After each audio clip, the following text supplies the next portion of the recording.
Indian 2 மூன்றாவது முறையா தியேட்டரை போய் பார்த்தேன். யாரும் சாக்காதீங்க. முதல் தடவை பார்த்துட்டு ரிவ்யூ போட்டிருந்தேன். அப்போ ரெண்டாவது தடவை ஏன் பார்த்தேன்? அதுக்கு தான் அந்த டீஷர்ட் போட்டு நிற்கிறேங்க. புரிஞ்சவங்க புரிஞ்சுக்கங்க, புரியாதவங்க புரிஞ்சவன்கிட்ட கேட்டு தெரிஞ்சுக்கோங்க. இந்தியன் 1 வந்து பார்த்தீங்கன்னா இப்போ ரீசெண்டாக ரிலீஸ் பண்ணியிருந்தாங்க. இந்தியன் 2 வர்றதுக்கு முன்னாடியேவும் அப்பையும் போய் தியேட்டரில் பார்த்தேன். இப்போ நெட்ஃப்ளிக்ஸில் ஒரு 2 3 நாளைக்கு முன்னாடி விட்டுருந்தானுங்க. களி போடுறா அப்படின்னு சொல்லிட்டு அப்பையும் உட்காந்து பார்த்தேன். பார்த்துட்டு ஒரு 2 3 நாள் கழிச்சு தான் மூன்றாவது முறையாக இந்தியன் 2 வந்து பார்த்தேன். மூன்றாவது முறையாக பார்க்கறதுக்கு காரணம் என்ன அப்படின்னு பார்த்தீங்கன்னா, படத்துல வந்துட்டு ஒரு 15 நிமிஷம் வந்து ட்ரிம் பண்ணியிருக்கோம் அப்படின்னு சொன்னாங்க. சரி போய் பார்ப்போம், என்னத்தை தான் குறைச்சிருக்காங்க, எந்த சீன்லாம் எடுத்திருக்காங்க அப்படின்றதா போய் பார்ப்போம் அப்படின்றதா போய் பார்த்தேன். எனக்கு என்ன தோணுச்சு அப்படின்னா, நான் ஒரு 2 நாளைக்கு முன்னாடி இந்தியன் 1 பார்த்துட்டு திரும்ப இந்தியன் 2 பார்க்கறதுக்கு கிராஃப்ட் லெவலில் வந்து பார்த்தீங்கன்னா சங்கர் அவர்கள் விஷயங்கள் எதுவுமே இதில் வந்து ஒர்க் ஆகவே இல்லை. ஆனால் அந்த கிராஃப்ட் வந்து பார்த்தீங்கன்னா அப்படியே தான் இருந்துச்சு. இப்போ வந்து படத்துல வந்து சரக்கே இல்லை, சங்கர்ட்ட வந்து சரக்கே இல்லை, ரொம்ப மட்டமா இருக்கு அப்படின்னு சொல்றதுக்கும் அவர் சரக்கு இதில் வந்து ஒர்க் ஆகாம போறதுக்கும் வித்தியாசம் இருக்கு. அப்ப இது மூலியமா என்ன தோணுது அப்படின்னா, இந்தியன் 3 நல்லா இருக்குன்னு சொல்ல வரேன். அப்படி சொல்ல வரலங்க. நான் அதை பத்தி இந்தியனை பத்தி நான் அதுல வந்து சொல்ல வரல. டைரக்டர் சங்கர் அவர்களுடைய கிராஃப்ட் அப்படியேதான் இருக்கு அப்படின்னு எனக்கு தோணுது. எனக்கு தெரிஞ்சு அவர் ஒரு நல்ல படம் பண்ணுவாருன்னு தோணுது. அது கேம் சேஞ்சரா இருக்கலாம், இல்ல அதுக்கடுத்து இந்த வேல்பாரி நாவலை வச்சு ஒரு படம் பண்ண போறேன்னு சொல்லுவாரு, அந்த படமா இருக்கலாம். அதுக்கடுத்து ஒரு 2 3 ஐடியாஸ் இருக்கு அப்படின்னு மாதிரி இன்டர்வியூலாம் சொல்லியிருந்தாரு.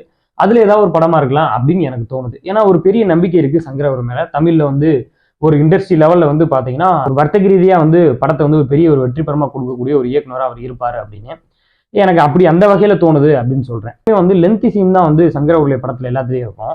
முதல் ஒன்ல ஒரு லென்த்தி சீன் இருக்கும். ஒரு நாள் சிஎம் ஆகி இன்ட்ரோல வந்து ரகுன் அவர்களை வந்து அரெஸ்ட் பண்ற சீன் வரையும் அதுல வந்து ஒரு ஃபைட் இருக்கும், லவ் சீன் இருக்கும். எனக்கு அதெல்லாம் பார்க்கும்போது எனக்கு இப்ப பார்க்கும்போது தோணுச்சு ரீசெண்டா, என்னடா இவ்வளவு பெரிய சீனா அப்படின்னு சொல்லிட்டு. அந்த சீனை ஹோல்டு பண்றதுக்கு காரணம் என்ன அப்படின்னு பாத்தீங்கன்னா, சுஜாதா அவர்களுடைய டயலாக்ஸ். மேஜர் மிஸ்ஸிங்கா இதுல வந்து சுஜாதா அவர்கள் இல்லை அப்படின்ற மாதிரி வந்து நிறைய பேர் போட்டுட்டு இருந்தாங்க. சில 2K கிட்ஸ் எல்லாம் வச்சு பயங்கரமா வந்து மீம் எல்லாம் போட்டுட்டு இருந்தாங்க.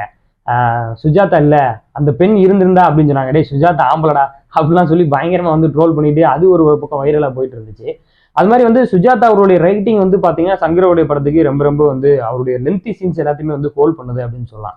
அதே இந்தியன் 1ல அந்த பிளாஷ்பேக் சீன்ல வந்து பாத்தீங்கன்னா அந்த ராதா ரவியை வந்துட்டு அந்த குத்துறதுக்கு முன்னாடி வந்து சுத்தி நின்று பேசிக்கிட்டே இருப்பாரு ஒரு ரவுண்ட் ரேலியில. லஞ்சம் லஞ்சம் லஞ்சம். இப்போ இந்த கம்பேக் இந்தியன்ல அந்த டைலாக போட்டு அப்படி அனிருத்தை வந்து வைப் பண்ணி விட்டுருப்பாப்ல. ரொம்ப குறிப்பா மியூசிக்கு படத்துல வந்து சிங்காகவே இல்லை இந்தியன் 2ல வந்துட்டு.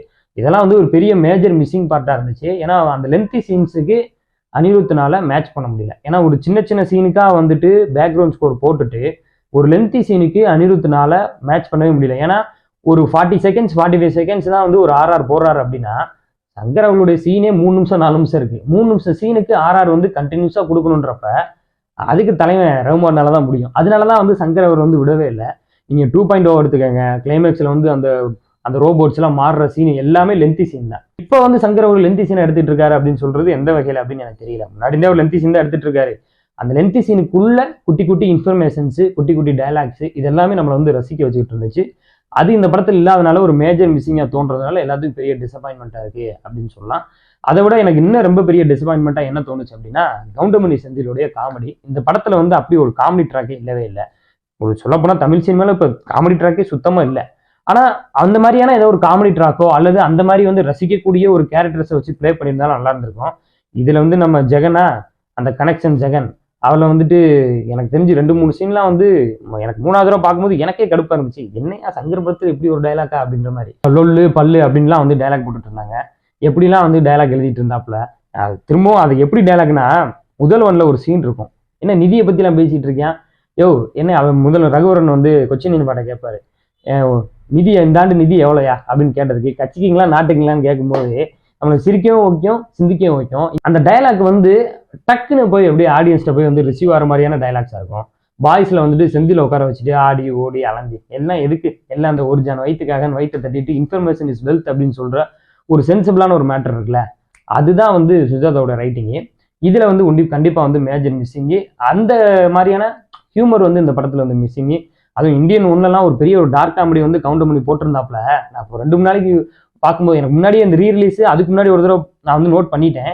எனக்கு இப்ப பார்க்கும்போதே தோணுச்சு, சென்சார் போர்ட்ல இருந்து எப்படி இந்த ஒரு 18+ காமெடி வந்து தப்பிச்சுச்சு அப்படின்னு. கமல் வந்துட்டு பைக்கை நிப்பாட்டிட்டு சாவி கேட்பாரு, உங்க அத்தை பொண்ணுங்களாம் வந்து சாவி வாங்கிட்டு போயிட்டாங்க அப்படின்னு. டக்குன்னு கமல் கவுண்டர் பண்ணி வீட்டுக்குள்ள வருவாங்க. வந்த உடனேவும் அந்த செகண்ட் ஹீரோயின் உள்ள நடந்து வரும். அப்படியே உடனே வந்து கவுண்டர் பண்ணி சொல்லுவாரு, மெத்து மெத்துன்னு உனக்கு எத்தனை அத்தை பொண்ணுங்கப்பா அப்படின்றாப்புல. உடனே கமல் வந்துட்டு அப்படி ஒரு மாதிரி லுக்கு விட்டுட்டு டக்குன்னு பார்த்த உடனே கவுண்டர் பண்ணி வந்துட்டு 2 4 6 அப்படின்னு சொல்லிட்டு எண்ணுவாரு. எண்ணும்போது அவனு நீ எதை என்ற அப்படின்னு சொல்லிட்டு கமல் கேட்பாரு. கேட்ட உடனே அந்த ஆளுங்களை தான் நான் கொஞ்சம் மேத்தமெட்டிக்ஸ்ல வீக்குப்பா அப்படின்னும் போது எனக்கு அப்ப சின்ன வயசுல அந்த படத்தை வந்து டிவியில பார்க்கும்போதோ அந்த டிவிடி டெக்ல பார்க்கும்போதோ என்ன தோணுச்சு அப்படின்னா ஆளை தப்பா என்றியா போல அதான் காமெடி போல அப்படின்னு நினைச்சிட்டு இருந்தேன். ஆனா அப்போ புரியல, இப்போ புரியுது அப்படின்ற மாதிரி. இது எவ்வளவு பெரிய டார்க் காமெடி.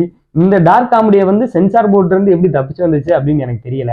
கிரேசி மோகன்லாம் ஒரு சீன்ல தொப்பியை கழட்டிட்டு சொல்லுவாப்ல, என்னடா மம்மியை பார்த்த எம்எல்ஏ மாதிரி இந்த பம்முற அப்படின்னுவாப்ல. பொலிட்டிக்கல் அட்டென்ஷனோட இருக்கும், அதே டயத்துல ரிலேட்டபிளாகவும் இருக்கும். இந்தியன் டூவே வந்து பாத்தீங்கன்னா பயங்கரமான ஒரு பொலிட்டிக்கல் பேசக்கூடிய ஒரு கான்செப்ட். அப்ப அதே டயத்துல அதை ஹியூமராகவும் சொல்லணும், அது ஆடியன்ஸுக்கு ஒரு அட்டென்ஷனை ரிசீவ் பண்ற மாதிரி இருக்கணும். அப்படி எந்த சீன்ஸுமே வந்து பாத்தீங்கன்னா இந்தியன் டூல இல்லவே இல்லை.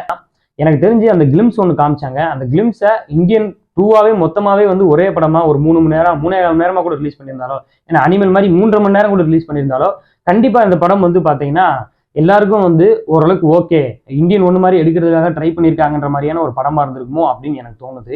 ஆப்வியஸ்லி எனக்கு இன்னொரு நாட்டு கூட தோணுச்சு, இந்த செகண்ட் டைம் பார்க்கும்போதே தோணுச்சு. என்ன அப்படின்னா இவங்க வந்து ஒரு ப்ரீ பிளானடாக அந்த படத்தை வந்து எடுக்கிறதுக்காக ட்ரை பண்ணியிருக்காங்க.